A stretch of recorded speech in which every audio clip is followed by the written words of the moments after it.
그래서 무대뽀로 무조건 전진 앞으로 막 이렇게 해가지고 내 계획을 밀어붙인다는 게 아니고,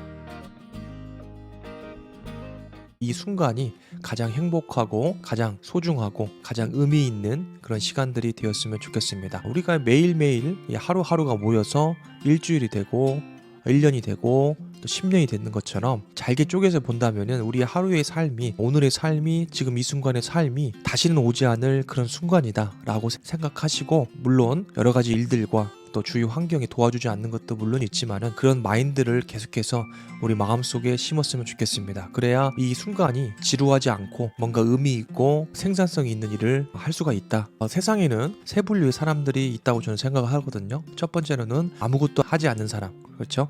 아무것도 하지 않는 사람이 있고, 두 번째로는 무엇을 계획은 하지만은 실행하지 않는 사람이 있고요. 세 번째로는 무엇을 계획했으면 즉시 실행하는 사람이 있다라고 저는 생각합니다. 여러분들도 어느 부류에 속하는지를 생각을 해보시고, 만약에 처음에 제가 말씀드렸던 것처럼 아무것도 하지 않는 사람이다 라면은 두 번째 단계인 계획을 세우는 단계로 넘어가시고, 만약에 내가 두 번째 단계다 그러면은 계획을 세우시고 일단은 즉시 그런 부류로 한 단계 퀀텀 점프했으면 좋겠습니다. 사실 우리는 살아가면서 뭔가를 해야 되잖아요. 무언가를 해야 되는데 그것이 과연 내가 원하는 건지 내가 원하지 않는 것인지에 따라서 우리의 관심사나 이런 흥미들이 많이 떨어지잖아요. 그렇죠? 각자 상황과 환경이 다 다르고 몸 상태도 다르고, 그리고 추구하는 가치관이나 이상적인 생각들이 다르기 때문에 그거에 대해서 이게 정답이다, 틀렸다는 것은 적절하지 않다. 다르다는 것을 인정하는 것, 그게 우리 삶의 올바른 방향이다. 저는 그렇게 생각을 합니다. 그래서 아무것도 하지 않는다는 것은 굉장히 위험한 상태가 될 수 있겠죠. 그렇죠? 아무것도 안 한다는 것은 모험심이 없다는 거고, 그 모험심이 없다는 것은 나는 두려움을 겪기 싫다, 그 내용이 되잖아요. 어떻게 보면은 자기 합리화이고 이 세상에 대한 어떤 자신의 생각들을 자유롭게 표출하는 것 같지만은 그 내면을 들여다보면은 이것은 굉장히 위험한 상태다라고 저는 생각을 합니다. 그 아무것도 하지 않은 상태가 정말로 힘들고 어렵고 무기력한 상태다, 그렇게 생각하지 않으세요, 여러분? 가만히 생각해 보세요. 내가 회사를 출근했는데 나에게 아무 일도 주어지지 않는다, 아무것도 하는 일이 없다라고 하면 여러분들 어떻겠어요?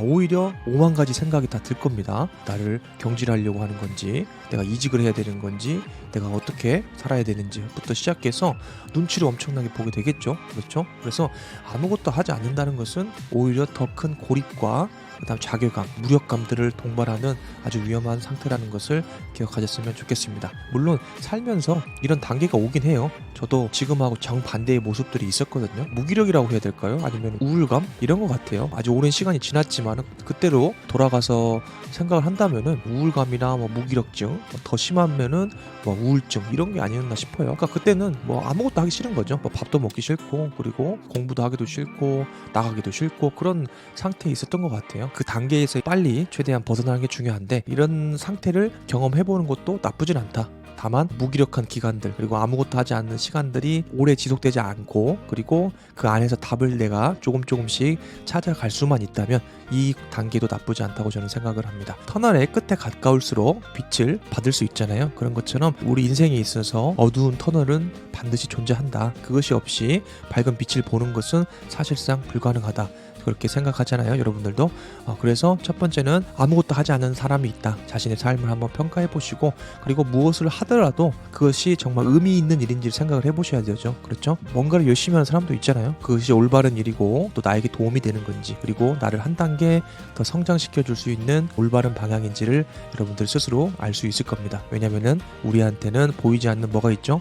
양심이라는 게 있죠. 그리고 영혼이라는 게 우리 인간만이 가질 수 있는 그 고유의 특권이라고 생각합니다. 그래서 여러분 안에는 여러분들의 생각과 감정들을 컨트롤하고 또 여러분이 한 걸음 내딜 수 있는 조력자가 있습니다. 그게 여러분이 갖고 있는 맑은 영혼입니다. 그리고 여러분들이 옳고 그름을 판단할 수 있는 양심이라는 게 있다. 그 기준에 따르면 되겠습니다. 두 번째는 목표로 있는데 꿈을 거는 사람이 있어요. 두 번째는 거의 대부분의 사람들이 겪고 있는 그런 현상이라고 저는 생각합니다. 이 두 번째 단계는 어떻게 보면은 덜 위험하긴 하지만은 그래도 뭔가 오랫동안 정치할 수 있는 위험성이 있다 이렇게 봅니다. 왜냐하면은 이 두 번째는 목표는 있기 때문에 누군가와 만났거나 자기 스스로를 항변할 수 있는 그런 구실점이 있거든요. 그러니까 나는 뭔가 하고자 한다. 목표가 있다. 나는 이것을 원해. 이런 생각들을 나름대로 갖고 있기 때문에 이게 이제 고착화가 돼요. 그래서 이걸 빨리 실행을 해서 이게 나에게 맞는 길인지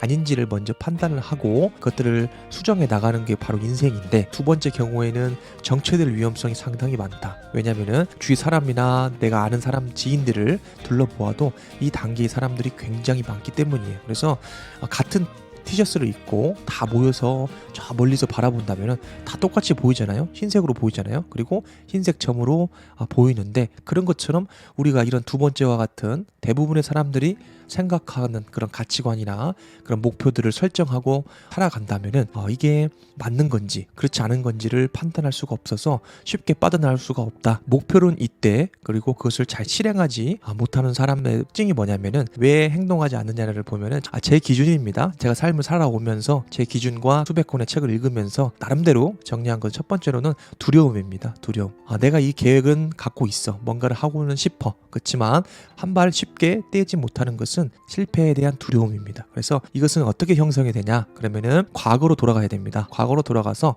부모님이나 지인들 그리고 주위 환경으로부터 자주 들었던 이야기, 그런 감정들을 한번 생각을 해보세요. 자, 내가 어떤 일들을 어렸을 때, 예를 들어서 체육대회를 하는데 선발이 돼서 나갔다고 가정을 해볼게요. 근데 주위 친구들이나 선생님들이 야, 너는 안 돼.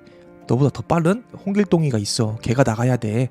이런 얘기를 자주 들었다든지, 아니면 집안에서 자신이 그림을 굉장히 잘 그린다고 자신은 믿고 있었어요. 그런데 어느 날 아빠가 오셔가지고 너 지금 뭐 하고 있어? 공부해야지. 이렇게 얘기한다든지, 너는 그림에 소질이 없어. 그런 가정 환경에서 이런 말들을 듣고 자라왔다면은 무의식적으로 우리가 인식하지 않아도 우리 내면에 이런 부정적이고 실패에 대한 두려움이 상당히 엄습해 있다고 보시면 되겠습니다.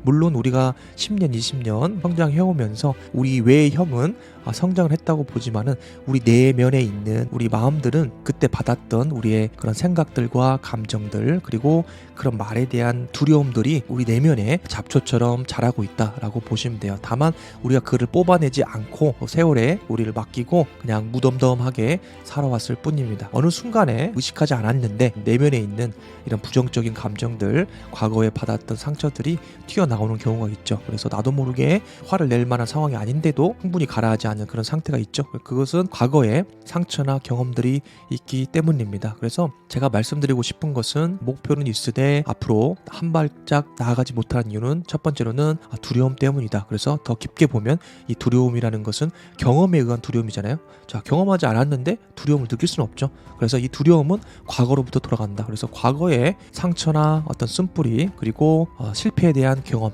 들었던 말들, 주위 환경에 의해서 굉장히 큰 영향을 받는다라고 보시면 되겠습니다. 두 번째로는 너무 많은 계획을 세운다.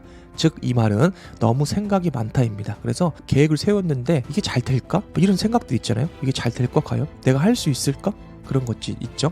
이게 현실적일까? 부터 시작해서 온갖 생각들을 여러분들이 마음에 품고 계신 겁니다. 그럴 때는 지체가 되는 거죠. 마치 달리기를 하는데 모래주머니를 차고 뛰는 것과 같다고 보시면 되겠습니다. 그래서 두 번째 이 사항은 두려움에 대한 것들과, 그리고 너무 많은 계획을 세우는 이런 모습들이 이제 겹쳐져서 쉽게 나아가지 못한다라고 보시면 되고, 마지막 세 번째를 덧붙이자면은 주위 환경입니다. 주위 환경이라는 것은 실행하고 싶은데 할 수 없는 그런 상황이 있을 수도 있잖아요.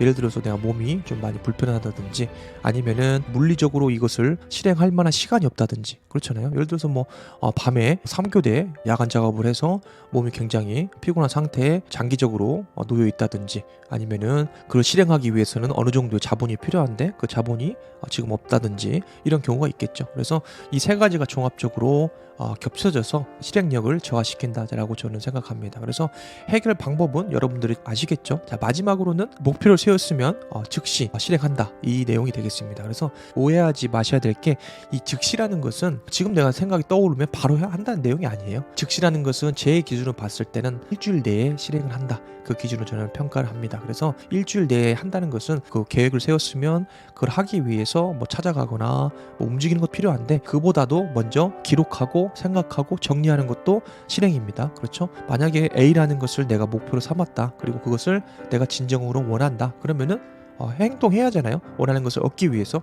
그러면은 그거에 대해서 뭐 시장 조사를 한다든지 방법들을 나름대로 적어본다든지 그리고 목표와 계획을 세워본다든지 그런 단계까지도 포함을 한다고 보시면 되겠습니다. 즉시 실행하는 경우에는 물론 그 치밀한 계획이 없을 경우에는 실패하는 경우도 종종 있어요. 그렇지만 저는 두 가지 방법을 다 해봤거든요. 꽂혔을 때 그거를 일주일 내에 혹은 한 달 내에 즉시 실행했을 때 하고 그리고 그냥 미뤄두는 거죠. 나중에 내가 지금 처한 상황 다 해결되고 나서 하겠다. 그런 두 가지 기준이 있는데 제 기준으로 봤을 때는 다소 시행착오가 있더라도 뭔가 생각났을 때 그리고 그것이 확실하다고 어느 정도 10%의 가능성이라도 있다면 실행을 할 경우에 그 보상이 성공할 확률이 월등히 높았다. 저는 그렇게 설명을 드립니다. 그래서 무대포로 무조건 전진 앞으로 막 이렇게 해가지고 내 계획을 밀어붙인다는 게 아니고 목표를 세우고 그거를 실행하는 과정이 굉장히 많은 디딤돌이 발생을 해요. 중간중간에 나오는 방해물들은 걸림돌이 아니라 디딤돌입니다. 여러분 반드시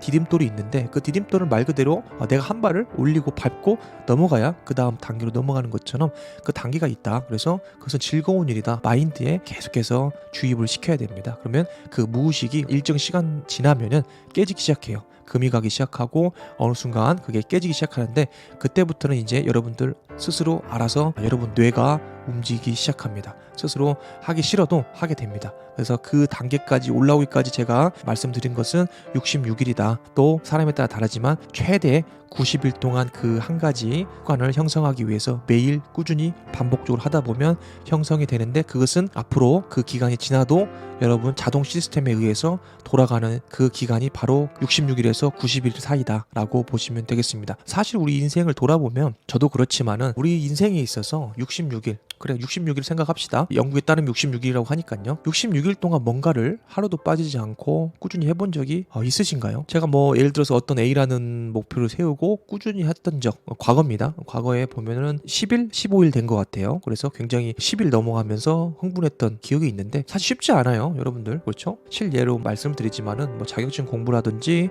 영어 공부라든지 이런 것들 하루도 안 빠지고 하는 것은 사실상 어렵다. 어려운 구간들을 넘어서면 이제는 여러분들 자동 시스템에 의해서 여러분의 뇌에 여러분의 시냅스에 프로그램이 돼서 자동으로 돌아가기 때문에 이제는 한 단계 여러분들이 도약할 수 있는 그런 단계가 온다고 생각합니다. 그래서 세 번째까지 제가 말씀을 드렸는데 목표를 세웠으면 적어보시고 여러분들이 정말 원하는 건지 적어보시고 계획을 세워보시고 그리고 너무 지치지 않게 바로 실행에 옮기시라 라고 보시면 되겠습니다. 그래서 그 작은 성공을 여러분들이 경험을 하셔야 돼요. 그러니까 삶에서 작은 성공과 보상을 번갈아 가면서 여러분들에게 주셔야 됩니다. 우리는 유한한 존재잖아요. 그래서 우리의 생각도 우리의 감정도 우리의 체력도 우리의 에너지도 어느 순간이 되면 급격하게 소진되고 고갈되기 때문에 여러분들이 휴식과 몰입 이런 것들을 번갈아 가면서 하시면 좋겠다라는 생각을 합니다. 거대한 목표를 세우지 마시고 작은 목표를 잘게 쪼개서 세워보시기 바랍니다. 예를 들어서 아침 10분 일찍 기상하기 그리고 하루